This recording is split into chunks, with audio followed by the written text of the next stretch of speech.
Hi everyone, this is Tina with Overall Adventures. Thank you so much for joining me. Today I just want to hang out with you. I want to share some things that I've been really enjoying this winter and yeah, some things that have been inspiring me. So we're just going to jump right in with Phoebe. Phoebe is someone that I want you to meet and she has been inspiring me this winter. She's pretty cool, so let me go get her and introduce you to her. Okay, one sec. Meet Phoebe. This is our new foster dog. I have no idea what breed she is, but she's super tiny. She's from Louisiana. She was found super pregnant. She ended up having 8 puppies and all of them got adopted and we acquired Mama. So it's just super exciting. We did lose our senior dog in December. It was devastating. We weren't really ready for another dog, but Nyla took a really big turn and was just super depressed and not eating and not sleeping and not walking. And she wasn't doing well. And we knew we needed another friend for her. And yeah, we were just kind of went to the shelter, said, hey, we're interested in Mama, but like, you know, you guys know the dog's best. What do you think? And they picked, you know, they suggested that we meet her. And it was pretty much an instant connection. So she's been with us for about a month. And we've just been really, really loving up on her and really enjoying her. And more than anything, she's in love with Nyla. And they cuddle, which is crazy because Nyla's not the cuddliest. So it's just been really cool to see Nyla come out of her shell and just really connect even more with Phoebe, and the same and vice versa. So that's Phoebe. Okay, I'm gonna put her down because she's uncomfortable on this wooden bench. Okay. Okay. She covered me in dog hair. You covered me. And then the next thing I want to talk to you about is a journaling favorite. And it's not really a supply, and it's not like a new notebook or anything like that. It's a way of journaling that I've been really enjoying lately.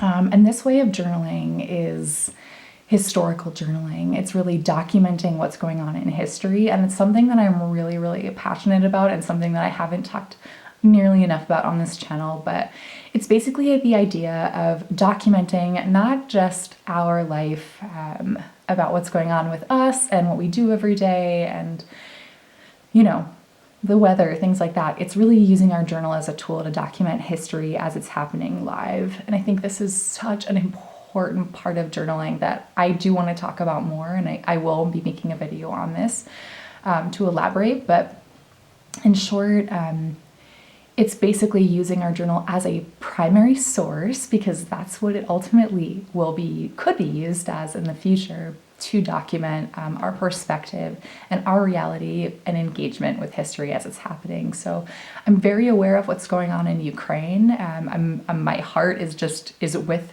the people of Ukraine.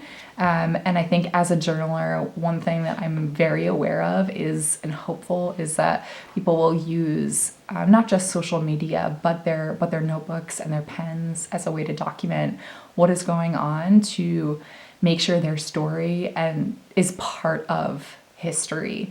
So we know who writes the textbooks, we know the stories that typically get in textbooks, and we know the stories that typically get left out of textbooks. And journals are a great opportunity to make sure that our perspective on what is actually happening politically, you know, all of the things, what's happening to us, and making sure that our story is heard in the cultural conversation. So that's something that it's been on my mind. I think journaling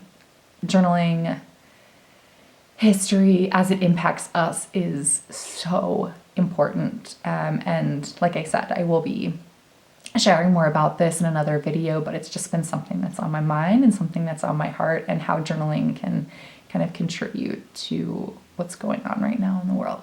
To transition into another favorite is Walden.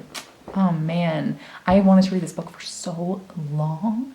I've been so intimidated and so afraid of it, for, I think, good reason. It's really difficult. It's taking me forever. It's funny, last year I read over 50 books, and this year I think I've read 2.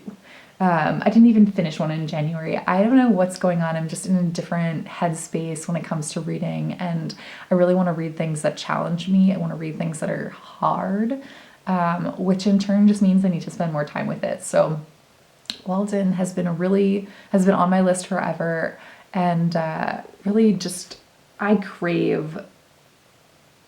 just crave, as you all know, I think more connection with nature and more connection with stillness. And it's just really nice to read about somebody who craves something similar. So it's been good. It's been hard, but it's been good.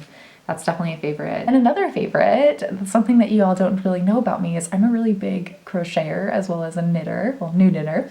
And I've just been really, really, really loving knitting this winter, specifically just trying to, I don't know, learn more about this craft. And there's something that is so slow about it. It takes forever to make anything. And I just love that. I just love it. So I want to show you some things I've made. Yeah, just for other, most of them are for other people. A couple of them are for me. And yeah, I've just been really enjoying what I'm making. So this one, I guess this isn't really fair. This one is a shawl that I made when I was in Qatar, so I haven't really recently made it, but this is crocheted and it's just a lot of fun. I love the idea of making my own wardrobe, but yeah, so I started with a shawl, which is great. This is just a cotton yarn, but I've learned that like the more that I knit and crochet, the more confident I get, the more like nicer yarn I want to use, just because, especially if it's something that I'm gonna wear every day, and I really, like I said, I want to build my own wardrobe, then I want to have nicer material that I make it with. But this was like, I was just kind of learning. The other things I want to show you, I have some baby things that I've been making for friends. So if you're my friend in real life and you're pregnant, just like fast forward this bit. I don't even know if my friends watch this channel, but there's some things I do want to share. So here's one. It's like a little vest. It's more like, I guess, for a toddler. I don't really know anything about baby sizes, but this is a little vest. So this is another cotton yarn. So cute. This is a little beanie.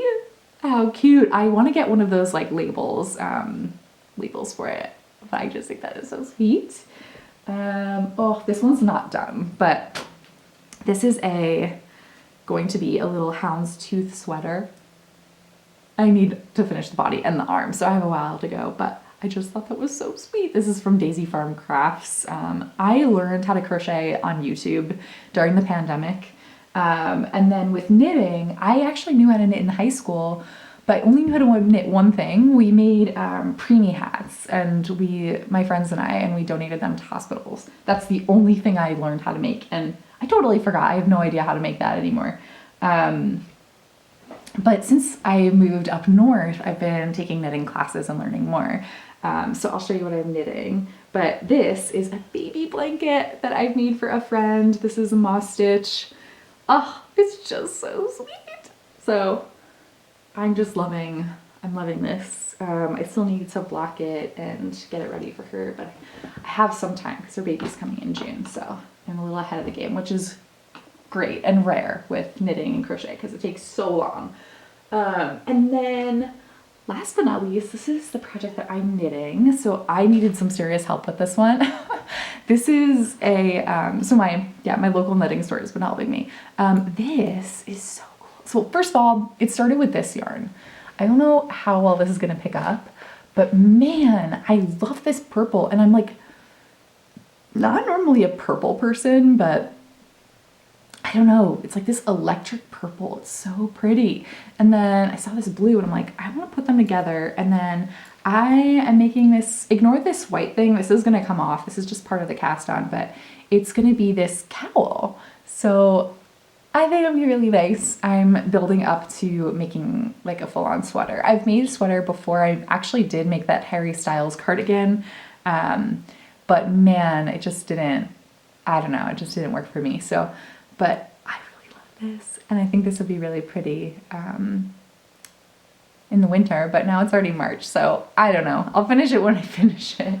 Yeah, so I don't know. I find crochet, I love hands-on hobbies. I love the satisfaction of filling up a notebook. I love the satisfaction of taking thread or taking yarn and making it into a garment. I just think it's so satisfying and just so much fun. And so good for my brain. So those are some things I've been loving this winter, along with fire and hot chocolate.